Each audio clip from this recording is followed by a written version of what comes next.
Widowed billionaire opens closet and finds homeless woman living with his son.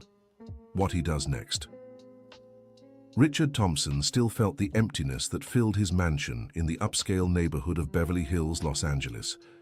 2 years had passed since he lost his beloved wife, Catherine, and loneliness consumed him, despite being surrounded by luxury and wealth.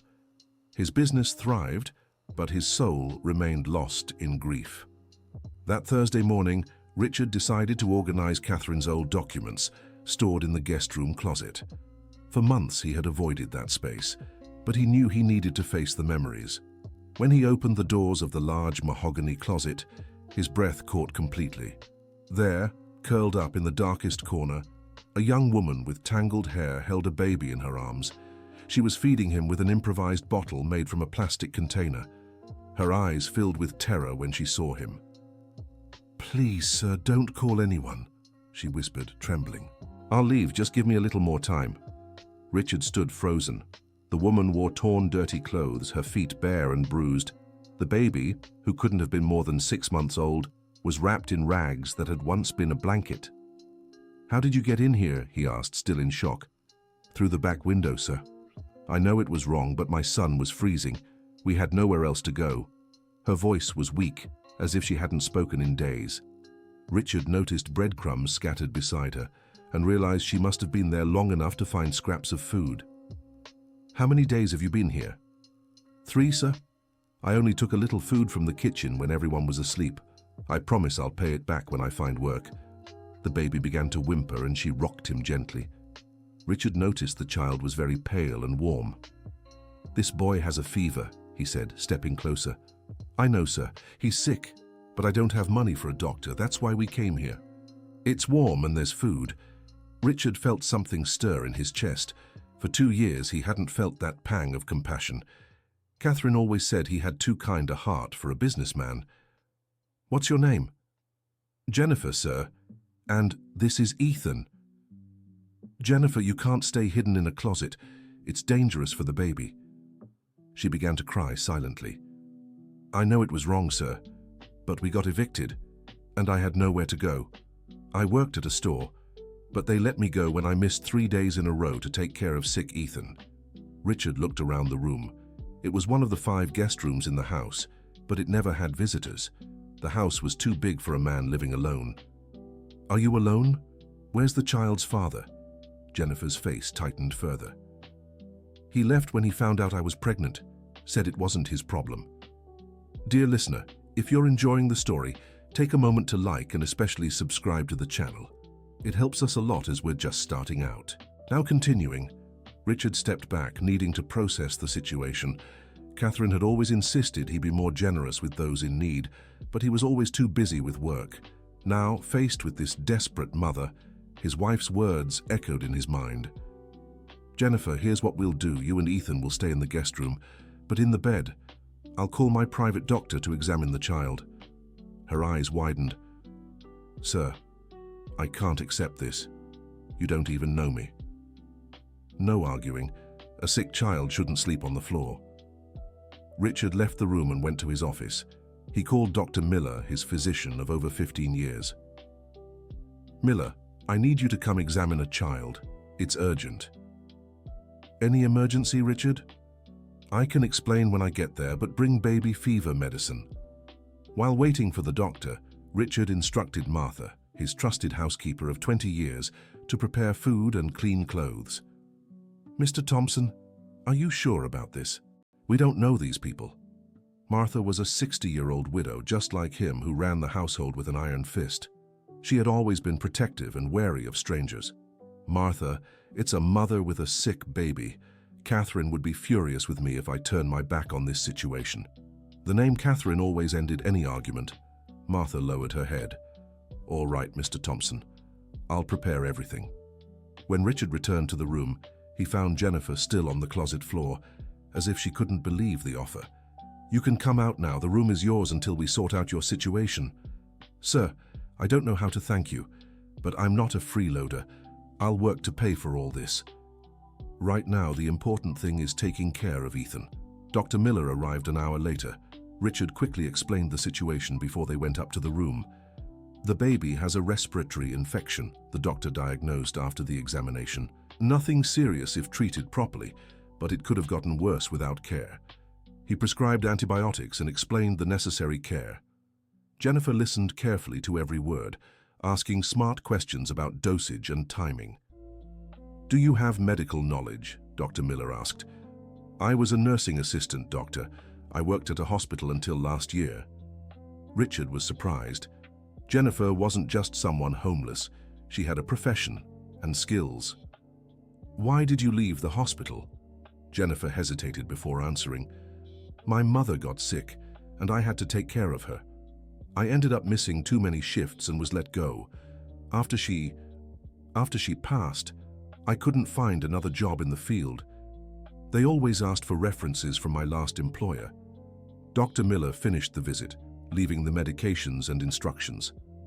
After he left, Richard grew thoughtful. Catherine had spent her last months hospitalized, and he remembered the dedication of the nursing staff. Martha brought clean clothes and hot food. Jennifer ate slowly as if she didn't want to seem desperate, but it was obvious she was starving.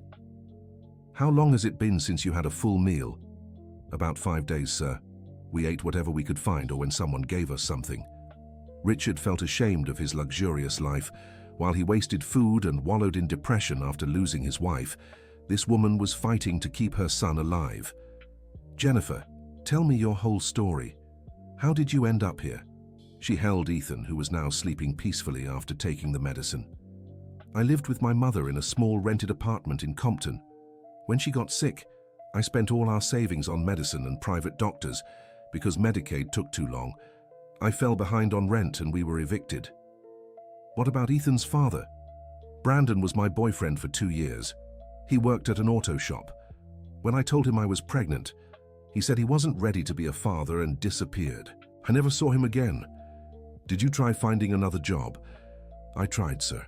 But without a fixed address and a small baby, no one wants to hire you. And I have no one to leave Ethan with while I work." Richard realized how cruel life could be. A series of events had brought a capable professional to homelessness. "How did you know about this house?"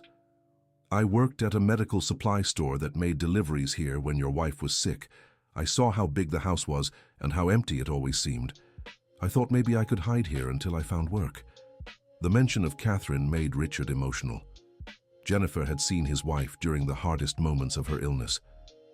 That night, Richard dined alone as usual, but he couldn't stop thinking about the woman and the child upstairs.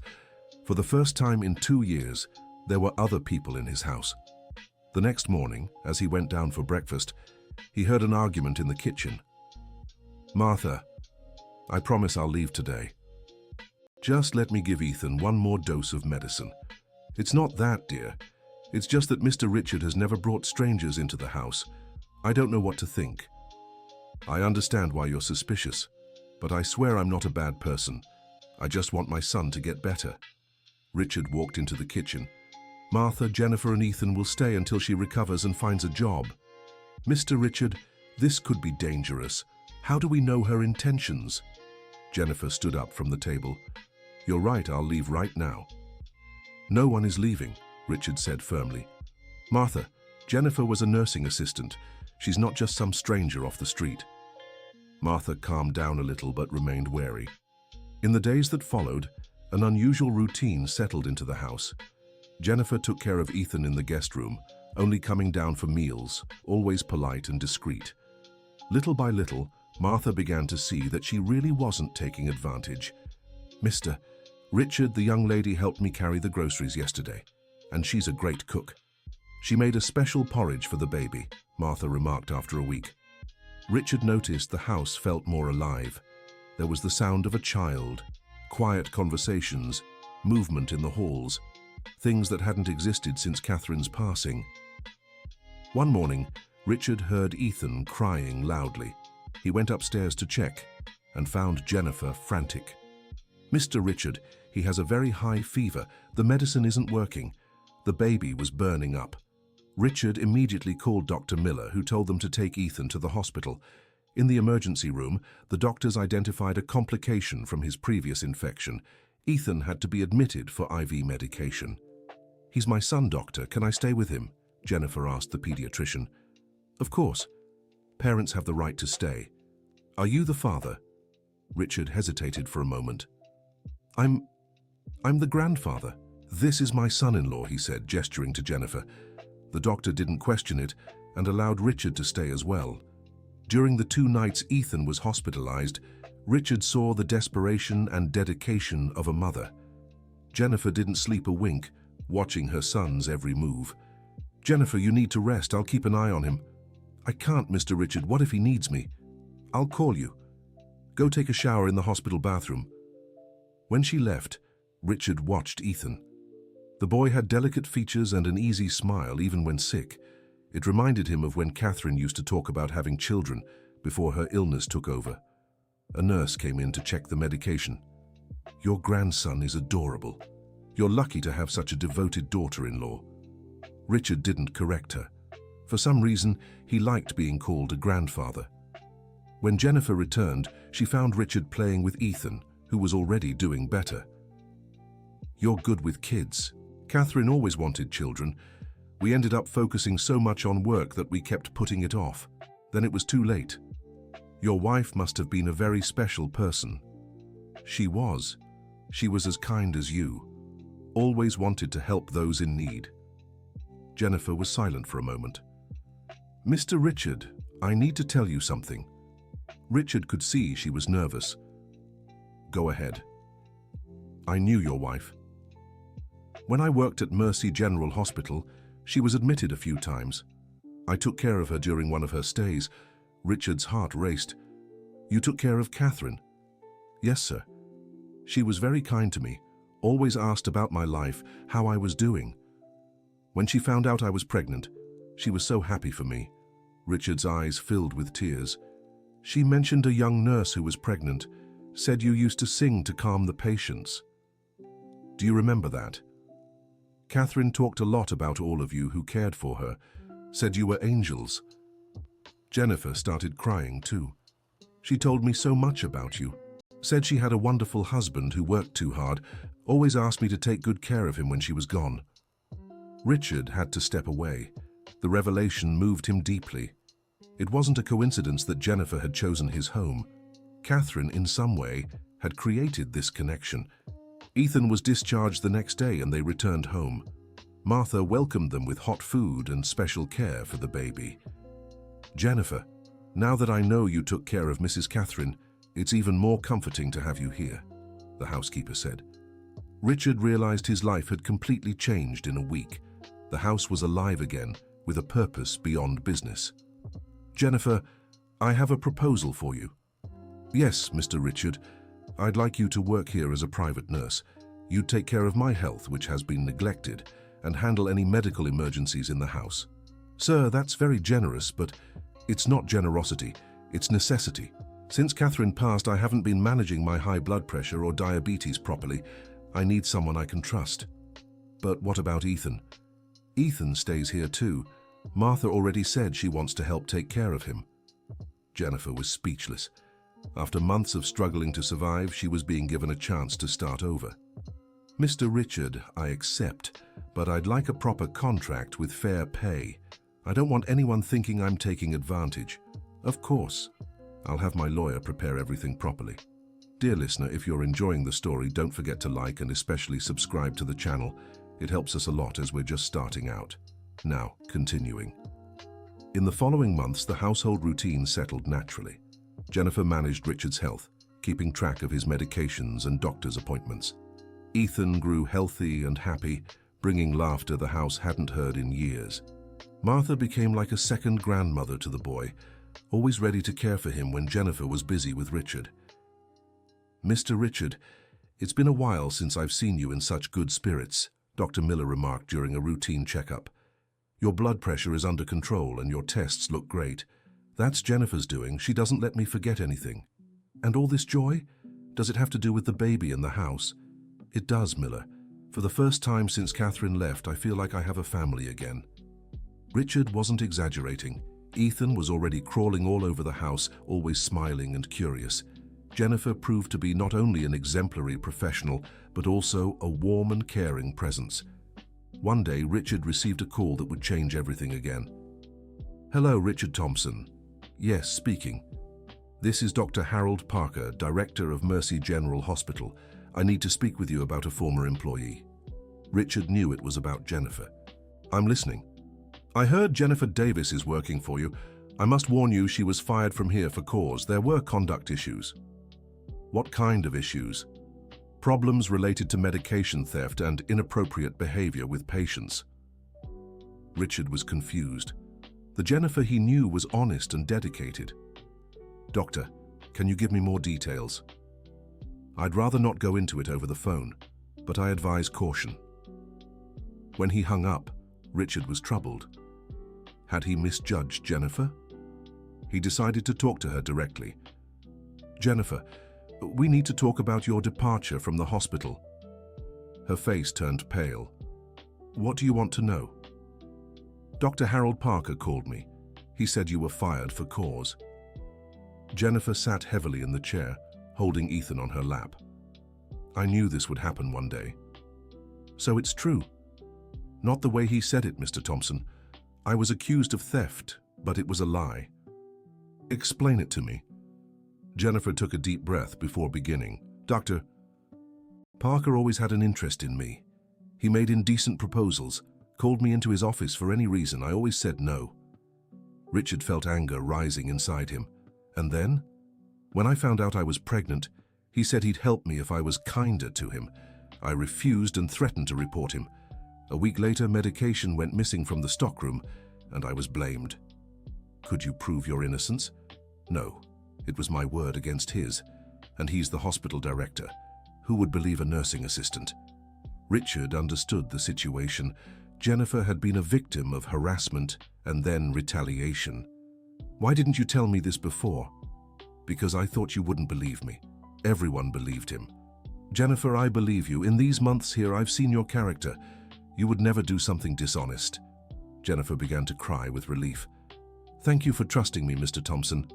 Now I want you to tell me everything about this Dr. Parker. We'll fix this." Over the following days, Richard discreetly investigated. He spoke with other hospital staff and discovered Dr. Parker had a history of harassment that had been covered up by management. "Mr. Thompson, I've contacted 3 former employees who went through the same thing," reported his lawyer, Dr. Edward Griffin. "All were fired after rejecting his advances. This is unacceptable. I want to sue this man." "We can try, but it'll be hard to prove without direct witnesses." Richard thought of Catherine and how outraged she would be at this injustice. "Edward, use whatever resources you need. I want the truth to come out." Meanwhile, Dr. Parker tried to smear Jennifer's reputation with other hospitals in the area, preventing her from finding work. "Mr. Thompson, I heard he's spreading lies about me," Jennifer said worriedly. "Don't worry. We'll prove your innocence." The investigation revealed Dr. Parker had created a scheme where he harassed female employees, and if they resisted, they were fired under false pretenses. The medication stockroom was under his control, making it easy to frame them. Dr. Griffin gathered testimonies from 5 women who had been victims of the same scheme. With the evidence collected, they filed a lawsuit against the doctor and the hospital. The first hearing took place 2 months later. Richard stood by Jennifer, offering moral support. "Dr. Harold Parker, do you confirm you fired Mrs. Jennifer Davis for stealing medication?" "Yes, we found medication in her bag." "Do you have security footage proving this?" "The footage was lost due to a technical issue." Jennifer's lawyer presented the testimonies of the other victims. The pattern of behavior was clear. "Dr. Parker, do you know Mary Wilson, Carla Johnson, Lucy Bennett, Ann Carter, and Joan Smith?" "I may have met some of them at work." "They all reported sexual harassment by you. All were fired under questionable circumstances after rejecting your advances." Dr. Parker began to sweat. "These are slanderous accusations. These women just want money." "Dr. Parker, we found messages from you on Mrs. Davis's phone, sexual messages sent during work hours." The evidence was undeniable. Dr. Parker tried to deny it, but the proof was overwhelming. The hearing ended with his conviction. Harold for sexual harassment and defamation. He was fired from the hospital and banned from practicing medicine for 2 years. Jennifer was cleared of all charges. "Jennifer, now you can go back to working at any hospital," said Richard after they left the courthouse. "Mr. Richard, I don't want to leave your home. Here I feel like family for the first time in my life." Richard smiled. He didn't want her to leave either. "Then let's make it official. You'll stay as my private nurse, but now with your name cleared." When they got home, Martha greeted them with Ethan in her arms. The boy was already walking and running all over the house. "Grandpa Rich," Ethan shouted, running to Richard. The nickname had come naturally. Richard was moved every time he heard it. "How did it go at the courthouse?" Martha asked anxiously. "We won, Martha. Jennifer was cleared of everything. Thank God, I knew our girl was honest." That night, Richard went up to the room that had been Catherine's. He still kept her things, but now he didn't feel only sadness when he entered. He picked up a photo of the two of them on their honeymoon and talked to her as he always did. "Catherine, I think you sent Jennifer and Ethan to me. This house has come back to life. Ethan calls you Grandma Catherine, even though he never met you. I think you're watching over us from somewhere." Downstairs, Jennifer put Ethan to sleep by singing the same song she sang to the patients at the hospital. The same one Catherine had mentioned many times. "Sleep, my little angel, Mommy is here. Tomorrow the sun will shine just for you." Richard went downstairs and stopped at Jennifer's door, listening to the song. He remembered Catherine talking about the nurse who sang so beautifully. That song, Catherine always spoke about it. She asked me to sing it a few times when she was hospitalized, said it calmed her. Keep singing. Ethan loves it, and so do I. Dear listener, if you're enjoying the story, please take a moment to like and especially subscribe to the channel. It helps us a lot as we're just starting out. Now continuing. The following months brought stability and happiness to everyone in the house. Ethan grew up healthy and bright, filling the halls with laughter. Jennifer became a permanent part of the family, not just tending to Richard's health, but bringing care and affection to everyone. Richard found joy in life again. His business thrived because he was more focused and energized.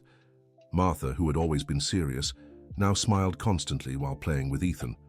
"Mr. Richard, I have something to tell you," Jennifer said one Sunday morning. "I'm listening." "I got an offer to go back to work at Mercy General Hospital. They want to promote me to head nurse of the pediatric department." Richard felt a tightness in his chest. "That's a wonderful opportunity for you." "It is, but I don't want to accept it." "Why?" "Because this is my home. You, Martha, and this house are my family. Ethan grew up here. I don't want that to change." Richard was moved. "Jennifer, you're my family too, but I can't be selfish. If this opportunity is better for your future." "Mr. Richard, my future is here, but I have an idea." "What is it?" "What if we did something to help other mothers going through what I went through? We have this big house, resources. We could start a social project." The idea excited Richard immediately. "Go on." "A support program for single mothers. Provide temporary shelter, help them find jobs, offer medical care for their children. I'd coordinate everything with my nursing experience." "Jennifer, that's brilliant. Catherine would be proud." "Can I use the upstairs room that's never used?" "You can use as many rooms as you need. Let's turn this house into a house of hope." Richard was thrilled by the idea. She spoke with her lawyers to set up a legal foundation and began adapting part of the mansion to accommodate other families. The first case arrived 2 weeks later. Amanda, 25 years old with a 3-year-old daughter, had lost her job and was living on the streets. "Amanda, you can stay here until you get back on your feet," Jennifer explained. "We'll help you find work and take care of your daughter." "I can't believe this is real," Amanda said, crying. "I thought it was a prank." "It's not a prank. It's a second chance." Ethan, now 2 years old, played with Amanda's daughter in the garden. The house echoed with children's voices once again. Within 6 months, Richard and Jennifer had already helped 15 families. Some found jobs and moved out. Others were still in the process of rebuilding their lives. "Mr. Richard, look how full of life our home is," Martha remarked one afternoon. "This is the house Catherine always dreamed of, full of love and people being helped. A year later, the Catherine Foundation, named in honor of Richard's late wife, was recognized by the city as a model for supporting vulnerable mothers. Richard was in his office when he received an unexpected call. "Richard Thompson?" "Yes, speaking." "This is Brandon White. I need to talk to you about Jennifer Davis." Richard's heart raced. Brandon was Ethan's father. "What do you want?" "I heard she's living with you and that you started a foundation. I want my rights as a father." "What rights? You abandoned her when she was pregnant." "Even so, I'm his father. And now that she's doing well, I want to be involved." Richard was furious but kept his anger in check. "Come here tomorrow at 2 in the afternoon. We'll talk." When he told Jennifer, she was distraught. "Mr. Richard, he can't take Ethan. He was never a real father." "Calm down, Jennifer. We'll handle this together." The next day, Brandon arrived right on time. He was a 30-year-old man, poorly dressed, and looked like he was struggling financially. "Where's my son?" were his first words. "First, we need to talk," Richard replied. "Jennifer, can you leave Ethan with Martha?" The three of them sat in the living room. "Brandon, where have you been these past 3 years?" Jennifer asked. "Working, getting settled. I wasn't ready to be a father back then. And now you are. Now I know you have money. I can give Ethan a good life." Richard saw his true intentions. "Brandon, do you want money, or do you want to be a father?" "I want my son." "Fine. Then explain how you plan to care for him, where you live, your financial situation if you have a stable job." Brandon hesitated. "I'm staying with friends. I'm looking for a better job. But with the child support you'll have to pay, I can get things in order." Jennifer started crying. "Brandon, you just want money. You don't care about Ethan." "He's my son. I have rights." Richard stood up. "Brandon, here's my offer.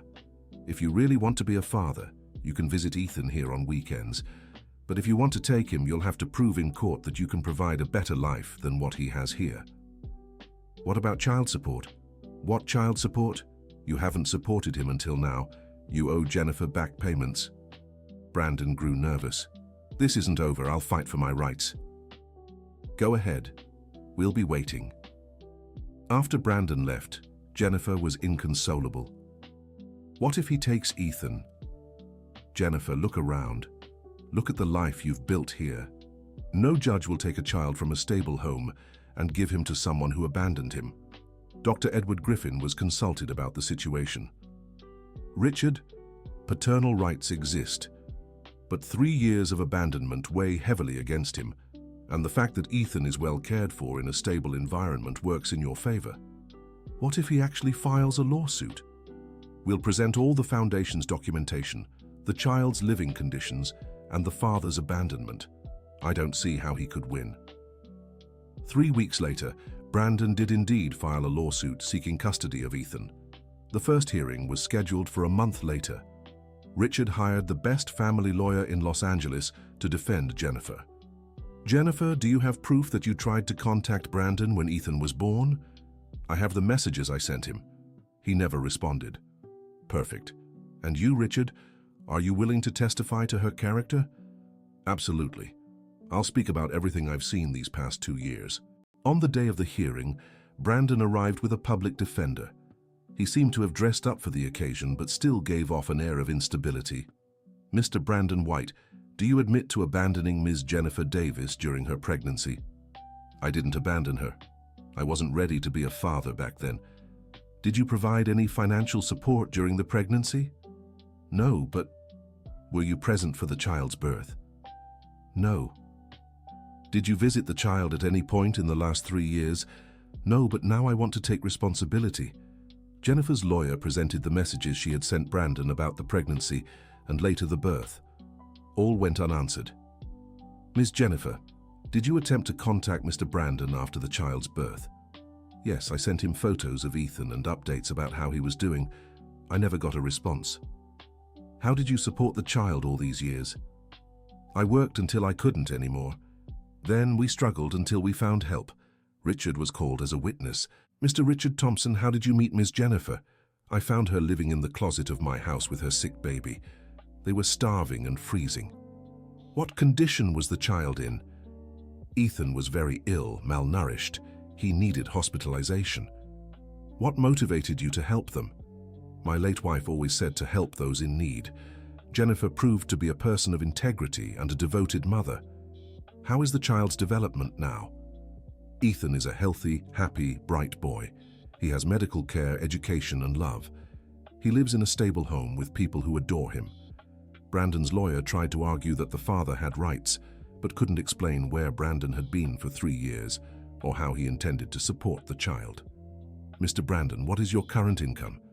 I'm looking for work. How do you plan to support a child with no steady income? I'll figure it out. The judge asked several questions about Brandon's living conditions, and it was clear he had no means to care for Ethan. Mr. Brandon, it's evident your interest only arose after learning about the child's current financial stability. For 3 years, you completely ignored your parental duties. Custody remains with the mother. Jennifer cried with relief. Richard held her hand in support. Furthermore, the judge continued, it is ordered that Mr. Brandon must pay back child support for the 3 years of abandonment. Brandon left the courtroom furious but defeated. When they returned home, Ethan ran to hug Jennifer. Mummy, were you crying? They were happy tears, sweetheart. Grandpa Rich, is Mommy happy? Yes, champ, we're all happy. That evening, Richard, Jennifer, Martha, and Ethan had dinner together as they always did. The table was full of other mothers and children the foundation was helping. Jennifer, I have a surprise for you, Richard said after dinner. What surprise? I spoke with my lawyer. I want to officially adopt you and Ethan. Jennifer was speechless. What do you mean? I want you to be my real family, legally. You'd be my daughter, and Ethan my rightful grandson. Mr. Richard, only say yes if you want to. There's no obligation. But you're already family in my heart. Jennifer stood up and hugged Richard. I accept.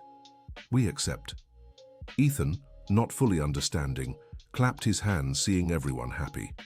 The adoption process was simple, because Richard had unquestionable financial and moral standing.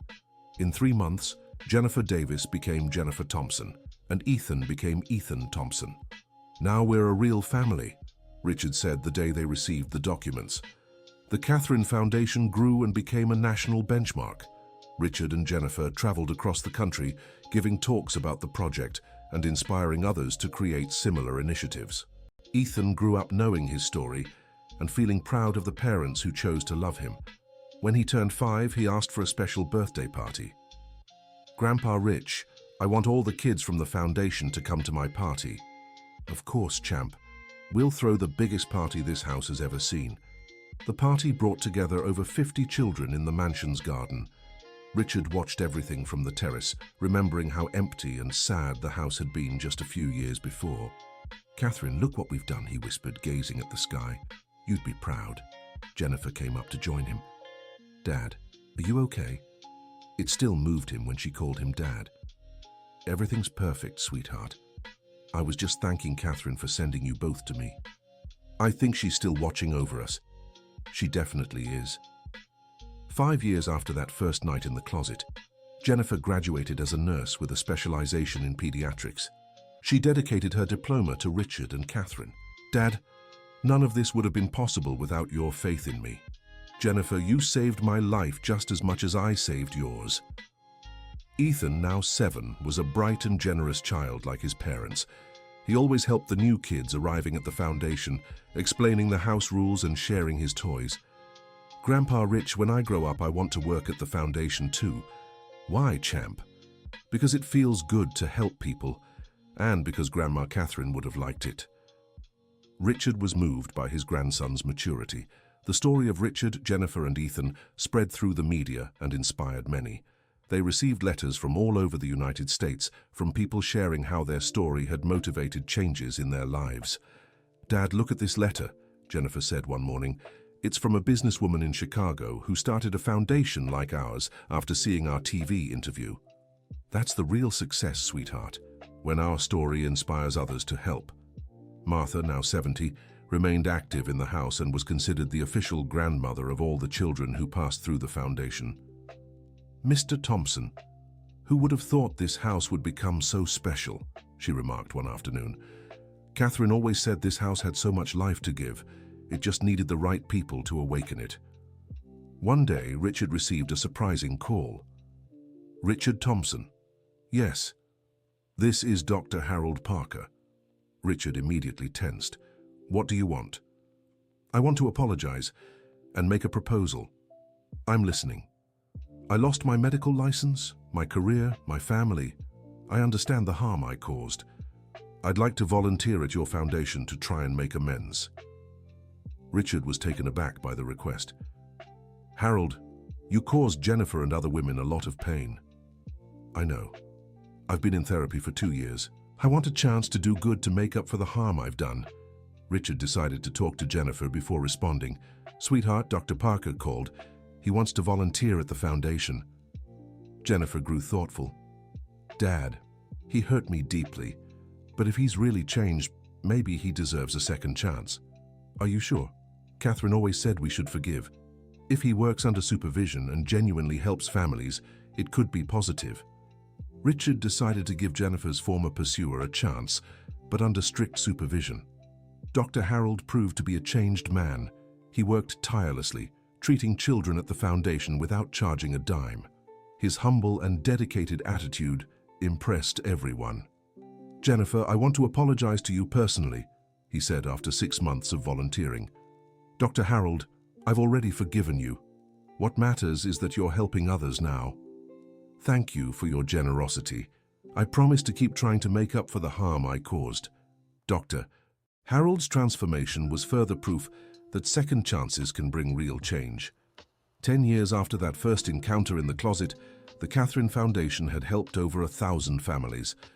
Richard, now 70, watched Ethan grow into a responsible and caring young man. Grandpa Rich, I want to study business administration so I can help the foundation better. Ethan, you can study whatever you want, but I'm happy you want to continue our work. It's our family, Grandpa. This is our story. Jennifer, now 35, had become a respected nurse and coordinated social programs across the state. Dad, sometimes I wonder how different our lives would be if you hadn't opened that closet. It wouldn't be different, sweetheart. It wouldn't exist at all. You saved me just as much as I saved you. Richard still talked to Catherine every night, telling her about his day and thanking her for sending him his new family. Catherine, today Ethan told me he wants to be like you when he grows up. Generous and always helping others. I think we've raised a boy the way you'd have wanted. The house that was once silent and empty was now a center of hope and transformation.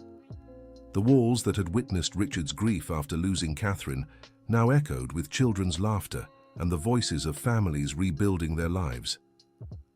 Dad, I have another surprise, Jennifer said one Sunday morning. Now what? I found my sister.